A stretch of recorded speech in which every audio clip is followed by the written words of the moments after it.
இல்ல தேர்தலில் போட்டியிடுவதற்காக இந்த இயக்கம் தொடங்கவில்லை. நீங்க எல்லாம் புரிஞ்சுக்கணும். கழகத்துடைய சட்ட விதியை மீட்டெடுப்பதற்காக சட்ட போராட்டம் நீதிமன்றத்தில் நடைபெற்றுக் கொண்டிருக்கிறது. நீங்களா இப்பதான் சொன்னேன், நீங்களா ஒரு கருத்தை திணிக்காதீங்க, தமிழக மக்களிடத்தில் தொடர் திணிக்காதீங்க சொன்னேன். ஏன் முன்னாலே உட்காந்து நீங்க திணிக்கிறீங்க? அது எப்படி சொல்லுங்க? சொல்லுங்க, எது சொல்லுங்க, பேசுங்கல்ல. முன்னாடி டிடிவி என்ன செஞ்சாருன்னா அதிமுகவுல ஸ்லீப்பர் செல் இருக்குன்னு சொன்னாரு. ஆனா இப்ப அவர்கிட்ட கேட்கிற போது ஸ்லீப்பர் செல் எல்லாம் லைன் செல் ஆயிடுச்சு, நாங்க அண்ணன் தம்பிய சண்டை போட்டாலும் ஒன்னு சேர்றோம் இருக்காருல்ல. நான் ரெடி திரு டிடி சிவன் அவர்களும் அவருடைய அருமை திரு எடப்பாடி பழனிசாமி ரெடியா கேட்டு கடம்பூர் ராஜு நாங்க எல்லாமே ஒன்னா தானே இருக்கோம், நாங்க எங்க பிரிஞ்சிருக்கோம், எல்லாமே ஒன்னா இருக்கும், அவருதான் தனியா இருக்காரு அப்படிங்கிறாங்க. தமிழ்நாட்டு மக்களுக்கு அது தெரியும், பிரிந்திருக்கிறவா ஒன்றாக இருக்கிறவா தெரியும். ஒரு பொய்யை திரும்ப திரும்ப சொன்னால் அது உண்மையாக விடாது என்பதை நான் கடம்பூர் ராஜு அவர்களுக்கு தெரிவித்துக் கொள்ள கடமைப்பட்டிருக்கிறேன். இன்றைய கூட்டத்தில் நீங்க எடுத்த முடிவு என்ன? இந்த கூட்டத்தில் இன்னைக்கு ஆலோசனை கூட்டம் மாவட்ட அளவில் நடத்திருக்கீங்க. இந்த கூட்டத்தில் கழகத்தினுடைய அனைத்து தேனி மாவட்டத்தில் கழகம் ஒன்றாக இருக்கும் போது என்னென்ன நிர்வாகிகள் இருந்தார்களோ அவர்கள் அப்படியே இருக்காங்க. அவருடைய மனதின் குரலாக அறிய வேண்டும் தான் நான் இங்கு வந்து இந்த கூட்டத்தை கூட்ட சொன்னேன். மாவட்ட கழக நேற்று தான் சொன்னேன். அனைத்து நிர்வாகிகளும் இங்கு வந்திருக்கிறார்கள். அனைவரும் ஒருங்கிணைந்த குரலாக தலைமை அனைத்து இந்திய அண்ணா முன்னேற்ற கழக தொண்டர்களின் உரிமையை மீட்டெடுக்கின்ற கழகமாக இருக்கின்ற இந்த கழகத்தினுடைய தலைமை முடிவுக்கு நாங்கள் கட்டுப்படுவோம் என்று சொல்லியிருக்கிறார்கள். அனைவரும் ஒருமிக்கப்படும். அண்ணன் ஓபிஎஸ் அவர்கள் தேசிய ஜனநாயக கூட்டணிக்கு வருவார் என்ற 100% நம்பிக்கை இருக்கிறது டிடி தினகரன் ஆசைப்பட்டிருக்காரு. அதிமுக சொல்லியிருக்கு. அதிமுக நீங்களே இப்ப என்ன சொன்னீங்க? திரு டிடிவி தினகரன் அவர்கள் ஆசைப்பட்டிருக்கிறார் என்று சொல்லியிருக்காரு. அவருடைய ஆசை சார் அந்த கூட்டத்தில் இதன் மூலம் அவருக்கு அழைப்பு கொடுக்கிறார் அப்படின்னு சொல்லியிருக்காரு. நட்பின் அடையாளமாக அவர் அந்த அழைப்பை விட்டிருக்கிறார். தேசிய ஜனநாயக கூட்டணி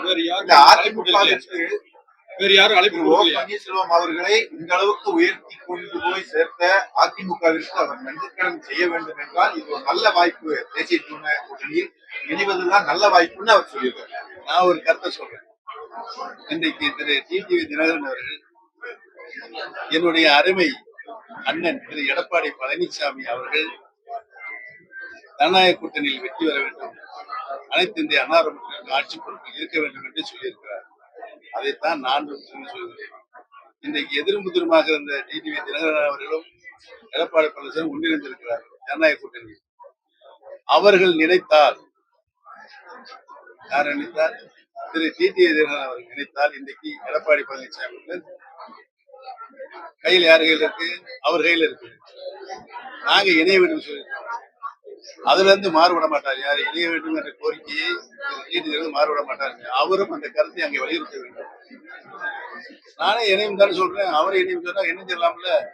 அந்த வேலையை செய்தால் ஆட்டோமேட்டிக்காக அனைத்து இந்திய அண்ணா முன்னேற்ற மாபெரும் வெற்றி அடையும். தேசிய ஜனநாயக கூட்டணி இதுவரைக்கும் யாரும் உங்கள்கிட்ட சேர்றதுக்கு முயற்சி பண்ணிருக்காங்க. அதெல்லாம் ரகசியம், பரம ரகசியம். சார் இதுவரைக்கும் எந்த முடிவும் எடுக்க மாட்டேங்குது. உங்களோட ஆதரவாளர்கள் நிறைய திமுகவுக்கு எல்லாமே போயிருக்காங்க சார். வைத்தியலிங்கம் போன்றவர்கள் போயிருக்காங்க இல்லையா? இந்த இரண்டாவது தர்ம யுத்தம் ஆரம்பிக்கப்பட்டதே திரு மனோஜ் பாண்டியன் அவர்களும் திரு வைத்தியலிங்கம் அவர்களால் தான் என்பதை தெரிவித்துள்ளது.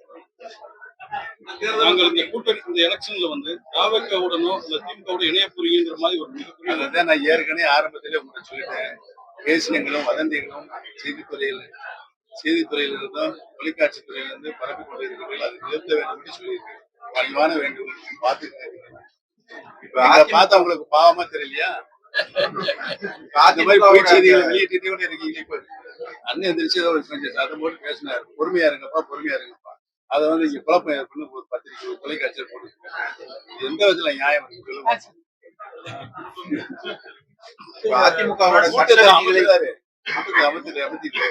யாரு இங்க சண்டை உள்ள எல்லாம் சமாதானமா ஒருங்கிணைந்து அண்ணன் பேச கருத்து கூட சொன்னேன். மனதின் பொருளாக நீங்க எழுதி கொடுங்க, நாங்க எழுதி கொடுக்க மாட்டோம். உங்களுடைய குரலை தான் நாங்க ஒழிப்போம் வந்து ஒட்டுமொத்த குரலாக ஒழித்து கொண்டிருக்கிறோம். இது எங்க குழப்பம் வந்துச்சு? எதுக்கு அந்த தொலைக்காட்சி அதுக்கு முந்திக்கிட்டு போச்சு செய்தி போடுறீங்க? குழப்பம் விளைவிக்க வேண்டும் என்றே சில செய்திகளில் அது வந்திருக்கிறது. அது தவிர்க்கப்பட வேண்டும். ஆனா மக்கள் தெளிவா இருக்காங்க. நீ என்ன குழப்பறாலும் மக்கள் தெளிவா இருக்காங்க. அதிமுகவோட சட்ட விதிகள் தேவையில்லாத குழப்பங்களை தொண்டர்கள் மத்தியிலும் பொதுமக்கள் மத்தியிலும் உருவாக்க வேண்டும் என்று உங்களை நான் மெத்த பணிவோடு கேட்டுக்கொள்ள கடமைப்படுகிறேன். மனதின் குரலாக நான் சார்ந்திருக்கின்ற என்னுடைய பிறப்புரிமை பெற்ற தேனி மாவட்டத்தில், இந்த தேனி மாவட்டம் அனைத்து இந்திய அன்னார முன்னேற்ற கழகத்தினுடைய சரித்திரத்தில் இடம் பெற்றிருக்கிறது. புரட்சி தலைவர் எம்ஜிஆர் அவர்களை முதலமைச்சராக கொண்டு போய் நிலைநிறுத்திய மாவட்டம், மாண்புமிகு அம்மா அவர்களையும் முதலமைச்சராக நிலைநிறுத்திய மாவட்டம் தேனி மாவட்டம். அனைத்து இந்திய அன்னார முன்னேற்ற கழகத்தினுடைய கோட்டையாக இருந்த மாவட்டம். இந்த மாவட்டத்தை சார்ந்தவன் என்ற முறையில் இந்த சட்ட போராட்டம் நடத்தி மீட்டெடுக்க வேண்டும், கழகத்தினுடைய சட்ட விதிக்கு ஊறு ஏற்பட்டிருக்கிறது என்பதை நினைத்துதான் என்னோடு தமிழகத்தில் இருக்கின்ற 88 கழக ரீதியான மாவட்டங்களில் இருக்கின்ற மாவட்ட கழக செயலாளர்கள், நிர்வாகிகள், பொறுப்பாளர்கள் அனைவரும் நாங்கள் போராடி கொண்டிருக்கின்றோம் என்பதை முதலில் நீங்கள் புரிந்து கொள்ள வேண்டும்.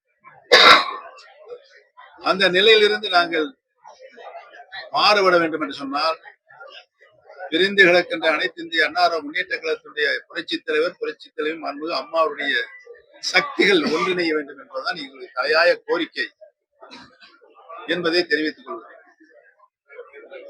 கேளுங்க பையன்.